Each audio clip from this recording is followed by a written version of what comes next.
Olá, pronto para mais uma aula do Escola Bíblica do podcast do Projeto Orar Sem Cessar? Eu sou Michele Monaretti. Como vocês já sabem, nós estamos estudando os evangelhos. Nós estamos na sexta aula do Evangelho de João. Está terminando o livro. Na aula passada, nós vimos sobre a prisão e o julgamento do Senhor Jesus. Hoje, nós vamos falar sobre a crucificação e o sepultamento.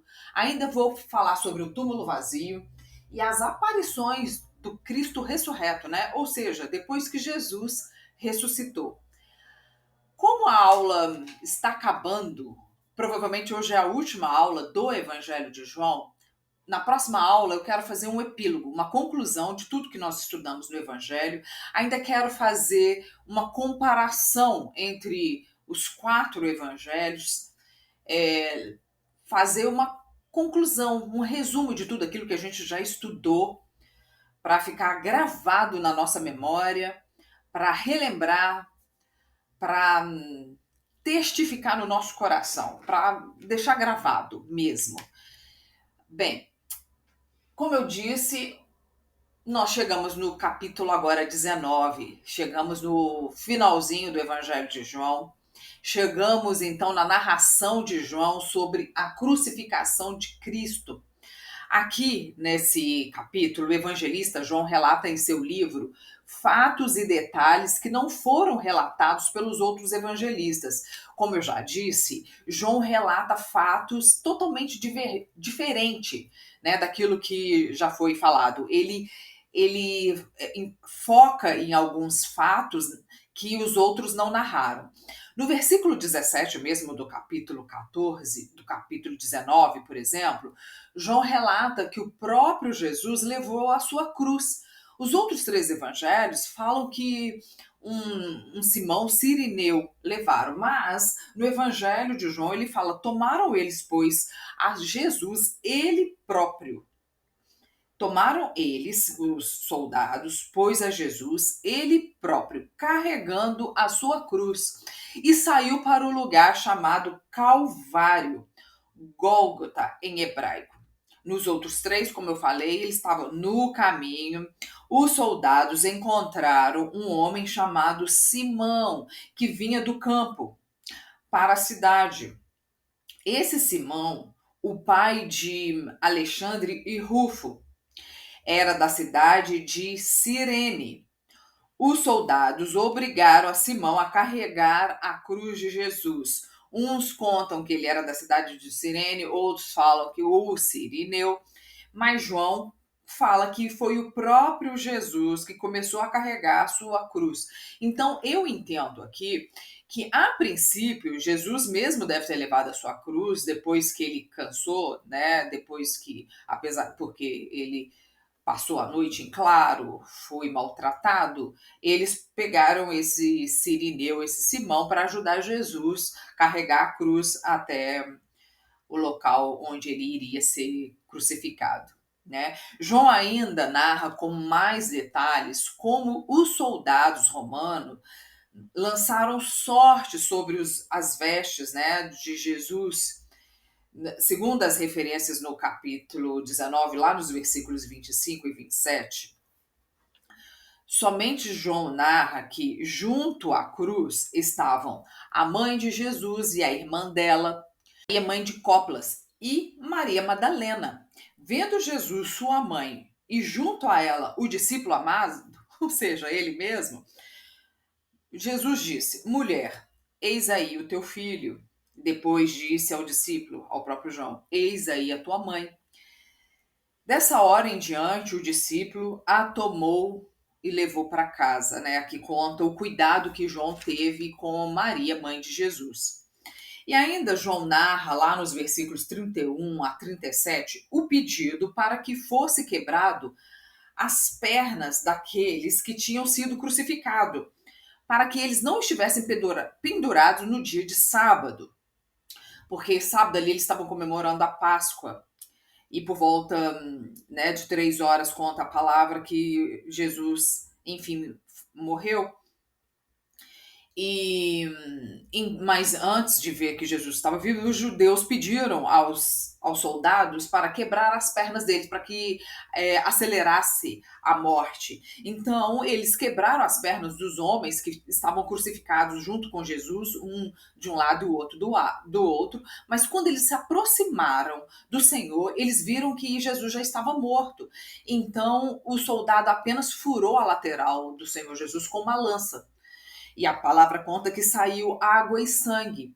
Nenhum osso dele foi quebrado, para que se cumprisse a profecia que dizia: nenhum dos seus ossos será quebrado.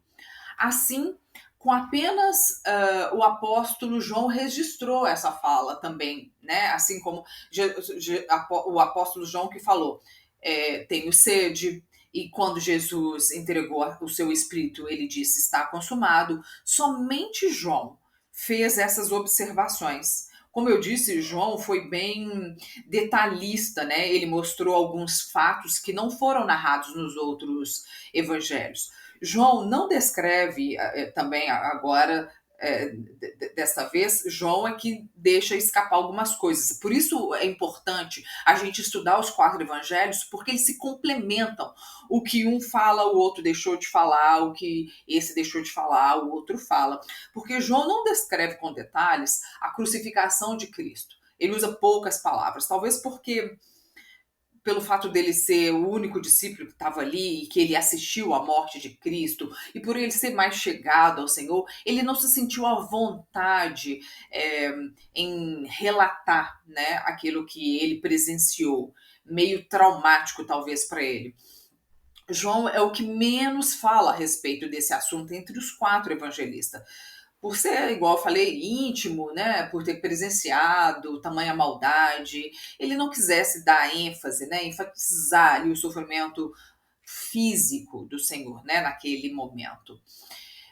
A crucificação naquele tempo era coisa bem conhecida entre o povo e era bem maldoso, né,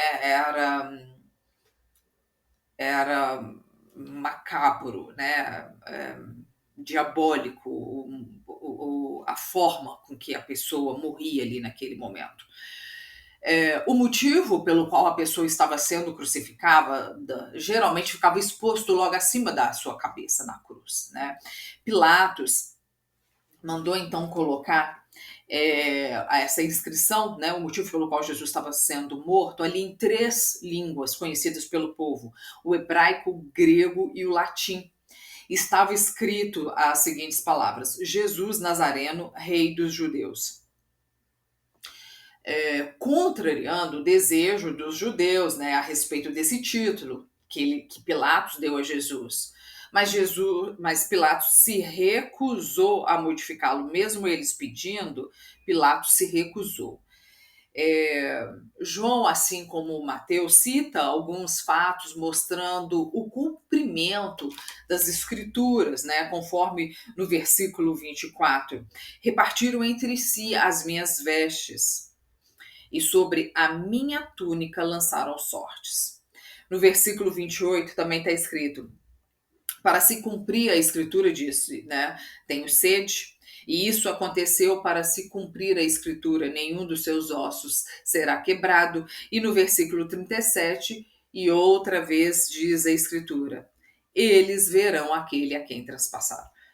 Eu imagino, depois de lançarem sorte e transpassar a lança, né, no Senhor, quão maldição essas pessoas não devem ter recebido em suas vidas.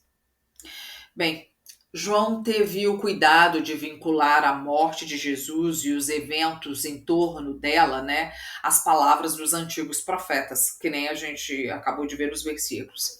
As últimas palavras do Senhor Jesus foram não de derrota, mas de vitória. Os evangelhos sinóticos, os 3 primeiros, né, Mateus, Marcos e Lucas, registram que Jesus expirou dando um grande brado ou grito. Jesus morreu com um grito triunfante em seus lábios, como um brado de vitória, conforme descreve os outros 3 evangelistas. E Jesus, clamando outra vez, com grande voz ou com grande brado, entregou o seu espírito. Os próximos versículos, né, do 38 ao 42, ainda no capítulo 19 do livro de João, falam da sepultura de Jesus. João relata que José, da cidade de Arimateia, era discípulo oculto, né? Ele não aparecia muito, não ficava no meio deles. Aqui também parece Nicodemos para embalsamar o corpo de Jesus, aquele a quem Jesus já tinha falado a respeito da vida eterna, né? Nicodemos é aquele que pergunta a Jesus como faz para nascer de novo? Pode um homem entrar no ventre da mãe, né? E havia ali perto um horto naquele lugar onde ele foi crucificado, né? E ali havia ainda um sepulcro novo, que ainda ninguém havia sido sepultado. Ele era novo, ninguém tinha sido posto ali dentro. Então, José de Arimateia, junto com Nicodemos, preparou o corpo, né, do Senhor e colocaram ele ali nesse sepulcro novo. A crucificação foi narrada dividindo essa parte, né, em 6 temas, ali, 6 tópicos. Primeiro, o ato da crucificação, que foi detalhado dos versículos 17 ao 19. Depois, o título Na Cruz, que nós lemos ali do versículo 19 a 22. Depois, as vestes do Senhor dividida entre os soldados, né? Está relatado entre os versículos 23 e 24.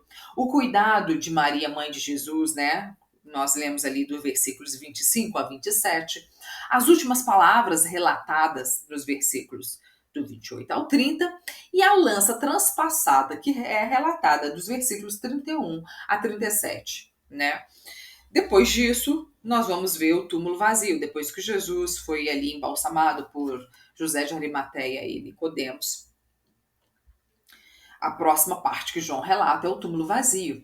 Nos 10 primeiros versículos do capítulo 20, agora, do Evangelho de João, fala da visita de Maria Madalena. Os outros evangelistas eles falam das 3 mulheres. João relata apenas Maria Madalena. E a visita dela, né, e os discípulos que encontraram ali o túmulo vazio. A dedicação e gratidão de Maria Madalena, eu acho que foi isso que João quis dar ênfase, né, dar foco ali, dispensou a ela, né, que Jesus lhe permitiu a oportunidade de estar ali entre as primeiras que noticiaram que Jesus havia ressuscitado. E ela que correu para anunciar que o túmulo estava vazio. Ela, né, correu para falar com Pedro e João, contando o que tinha visto. João relata esse fato intrigante que João não descreve como sendo o outro discípulo que estava junto de Pedro. Ele fala o outro discípulo, né? Ele não falava eu, ele não fala e eu estava do lado de Pedro, mas ele fala Pedro e um outro discípulo. Quando eles constataram o ocorrido, ou seja, que o túmulo estava vazio, ele diz e também o outro discípulo, conforme está destacado, né, nos versículos já no início ali do capítulo 20, 2, 3 e 4. E também no versículo 8. Já no versículo 2, ele apenas destaca que o outro discípulo, né, ou seja, que era ele mesmo, porque ele fala o outro discípulo a quem Jesus amava. Enquanto João foi mais ligeiro, porque a palavra fala que assim que Maria Madalena conta para João e para Pedro, ele conseguiu correr mais rápido e chegou lá antes de Pedro, lá no túmulo. Porém, Pedro foi mais decidido e quando chegou, João não quis entrar, mas Pedro, assim que chegou, entrou, né, dentro ali do túmulo e viu no chão os lençóis, bem como o lenço que tinha estado sobre a cabeça de Jesus ali também. João afirma que depois que viu o túmulo vazio, ele mesmo creu. Então ele, juntamente com Pedro, voltou para casa, né? E João continua relatando, falando que Maria Madalena continuou ali, permaneceu ali, junto à entrada do túmulo, chorando. Enquanto ela chorava e abaixou-se os olhos para dentro do túmulo, ela viu 2 anjos vestidos de branco, sentados sobre, né, onde tinha sido colocado o corpo do Senhor Jesus, um à cabeceira e o outro aos pés. Então os anjos lhe perguntaram: Mulher, por que choras? A pergunta dos anjos pareceu naturalmente, né, dizer a Maria que as lágrimas dela eram infundadas, porque o João perguntou: por que choras? Jesus ressuscitou naquela manhã, né? Então Maria responde: porque levaram meu Senhor e não sei onde o puseram. Tendo Maria dito isso, ela voltou-se, ela olhou para trás e viu ali o jardineiro, né, a pessoa que cuidava do local ali, né? E que ela achou que era o jardineiro, mas na verdade era o próprio Jesus. Mas ela não o reconheceu. E pensando talvez que fosse, né, o jardineiro, perguntou para o próprio Senhor Jesus: Senhor, se tu o levaste daqui, né, me diz, né, diz-me onde o Senhor o colocou para que eu o leve de volta. Então foi aí que o Senhor Jesus se revelou a ela com uma única palavra. O Senhor Jesus apenas disse o seu próprio nome, falou: Maria. Essa passagem nos faz lembrar da menção que Jesus fez quando disse: E as ovelhas ouvem a sua voz e ele a chama pelo nome, as suas ovelhas, e as traz para fora.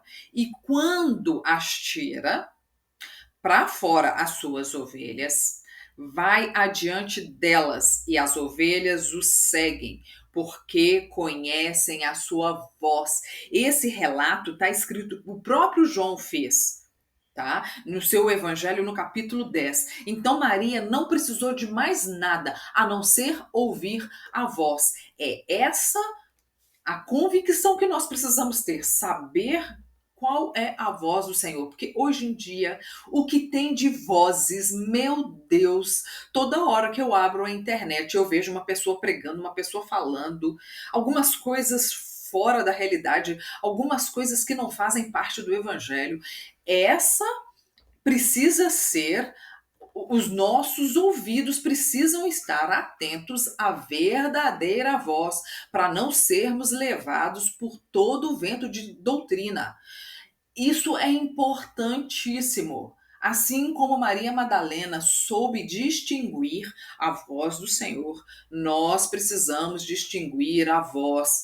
Muitas vozes hoje em dia têm falado em nome do Senhor, mas aqueles que realmente conhecem a Cristo não seguem outras vozes. Então Maria, depois de ouvir a voz do Senhor, disse Rabone, que quer dizer mestre. Muito provavelmente ela o quis segurar, né, a fim dele estar ali com ela e que ele não partisse de novo. Mas Jesus lhe disse: não me detenhas, porque não subi para o meu Pai. Depois disso, Maria Madalena foi e anunciou aos discípulos que viram o Senhor e tudo o que ele lhe dissera. Bem, claro, agora depois que Maria Madalena viu, Cristo vai aparecer depois de ressurreto, né, depois de ter ressuscitado para os seus discípulos. Maria Madalena foi a primeira a ver Cristo após a sua ressurreição e foi a primeira pessoa a anunciar aos seus discípulos que ele tinha ressuscitado. Após aparecer para Maria Madalena, Jesus apareceu por 2 vezes seguida aos discípulos. Em sua primeira aparição, Tomé, um dos seus discípulos, estava ausente. Os discípulos estavam reunidos com as portas fechadas, com medo dos judeus, e de repente ouviram uma voz conhecida dizendo: Paz seja convosco. Nessa primeira aparição, João não relata como foi a entrada de Jesus no meio deles, se passou pela porta, se ele simplesmente apareceu. Mas, depois que Jesus prometeu-lhes a paz, nessa hora que ele entrou, ele soprou sobre eles o Espírito Santo e fez uma exortação. Aqueles a quem perdoardes os pecados, lhes serão perdoados. A quem aqueles os retiverdes, lhes serão retidos. Jesus, nessa hora, estava exortando sobre a missão deles de conferir autoridade em agir em seu nome, perdoando e retendo pecados. A autoridade lhe fora dada pelo Espírito Santo, que passara a morar neles. Essa autoridade é importantíssima e a gente precisa clamar para que o Senhor nos dê. Olha só o importante de exortar, libertando pecados e retendo pecados. Porque muita obra não provém do Senhor, muita gente não fala. Quantas vezes, né, a gente, de novo, eu vou falar de vozes dentro da igreja que não provém do Senhor. É a hora de nós repreendemos, retendo esses pecadores, retendo essas pessoas que estão falando em nome do Senhor, mas não servem a Cristo. Estão ali enganando o povo, usando o santo nome do Senhor em vão. Então, essa é uma autoridade que nós devemos pedir ao Senhor. Autoridade de perdoar e reter pecados. E outra coisa, quão é importante a união dos servos de Cristo, né? Que nós podemos ver que ali, na ausência, né, como Tomé não estava, ele simplesmente perdeu essa unção do Espírito, né? Ele perdeu essa manifestação do Senhor. Ele perdeu de receber o Espírito Santo ali naquela hora. Então, como é importante que, como diz a palavra, né, quão bom e quão suave é que os irmãos estejam em união, porque a palavra diz que onde tiver 2 ou 3 é ali que o Senhor está. O que 2 ou 3 concordarem na terra, o que será concordado no céu. As portas do inferno não prevalecerão contra a igreja, né, contra a unidade em Cristo, contra os irmãos, né? Jesus, quando mandou seus discípulos, eles mandavam de 2 em 2, depois eles mandaram 70 de 2 em 2. O Senhor mostra sobre a unidade, não é uma pessoa sozinha. O próprio Paulo não andava sozinho, ele sempre estava em companhia de outros. Os discípulos depois, né, quando a gente for ler Atos, vamos ver que eles sempre estavam acompanhados, né? Quão importante é estar em comunhão com os irmãos, né? Os cristãos sempre perdem muito quando deixam de estar reunidos em nome do Senhor. Na casa de Deus, ou em grupos de oração, né? Momentos de comunhão que nos edificam, consolam, libertam e nos dá essa autoridade de expulsar demônios, de libertar e reter pecados. Bem, depois então desses 8 dias, o Senhor Jesus apareceu novamente. Ele de novo o saúda, né, com a sua paz. Mas dessa vez, João destaca que as portas estavam fechadas. Então o Senhor, né, apareceu ali no meio deles já com o corpo glorificado. Não como essa matéria que precisa, né, abrir porta. E dessa vez Tomé se encontrava ali no meio deles. Jesus dirige-se, né, a ele dizendo: põe aqui o teu dedo e vê as minhas mãos. E chega a tua mão e mete-a, né, aqui do meu lado. E não sejais incrédulo, mas crente. E Tomé lhe respondeu: Senhor meu Deus e Deus meu. Já não havia mais dúvida em Tomé quando ele disse isso. Mas Jesus, né, permitiu que Tomé fizesse prova para comprovar, né, para tirar dali a sua incredulidade, pois ele, né, nos conhece e sabe quanto precisamos ser na fé. Porque quando os discípulos falaram para ele, né, Jesus nos apareceu, a primeira vez ele falou: eu só acredito se eu colocar os dedos ali nas chagas, né? E por isso o Senhor, quando chegou, antes de dizer mais nada, falou com Tomé: coloca a mão aqui, coloca a mão no meu lado. Né? E aí Tomé ali naquela hora acreditou. Mas Jesus não deixou de admoestar, né? De corrigir Tomé dizendo: por que me vistes, Tomé, cresces? Bem-aventurados os que não viram e creram, né? Nós precisamos aprender a exercitar a nossa fé, que muitas vezes é falha. Nós somos tomados pelos, né, nossos sentidos, sentimentos, né? E confiamos neles. Mas a fé transcende a todo o nosso entendimento, aos nossos sentidos, né? Nós estamos muito ligados naquilo que nós vemos, ouvimos, sentimos, né? Mas a nossa fé precisa transcender ao nosso entendimento e aos nossos sentidos. A fé que vem de Deus, ela precisa testificar em nossos corações. Nos dois últimos versículos do capítulo 20, né, nós identificamos ali o objetivo de João, do evangelho dele ali, falando das aparições, né, do Cristo. Ele começa falando, para que creais que Jesus é o Cristo, ou seja, o Messias, e que Jesus é o Filho de Deus, e que para crendo tenhais vida em seu nome. João nos mostra que o Verbo de Deus, habitando em nós, nos traz vida, a vida em abundância.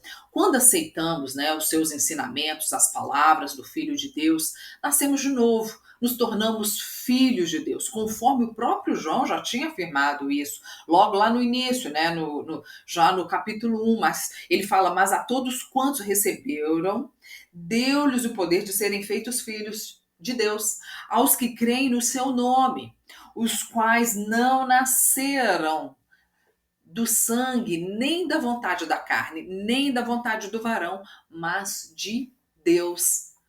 Amém e amém. Maravilhoso o ensino de João, né?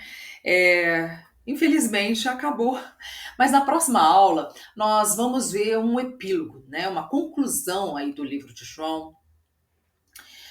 Vou fazer também uma conclusão ali dos 4 evangelhos, mostrando as características dos evangelhos sinóticos, os 3 primeiros, depois as características do evangelho de João, antes de continuar o nosso estudo, antes da gente ir, né, para os outros livros, Atos, antes da gente ir para as cartas paulinas. E vamos fazer aí um nosso resumão para ficar gravado tudo aquilo que nós aprendemos até hoje. Foi maravilhoso as aulas, eu aprendi muito estudando para passar, foi gratificante. Bem, quero te agradecer por ter me acompanhado, para todos vocês que têm estado aqui comigo estudando, as perguntas que me enviaram, as respostas. Muito, muito, muito obrigado. Espero que vocês estejam de coração gostando. Quero te dizer que por hoje é só. Acompanhe as próximas aulas do Escola Bíblica do podcast do projeto Orai Sem Cessar.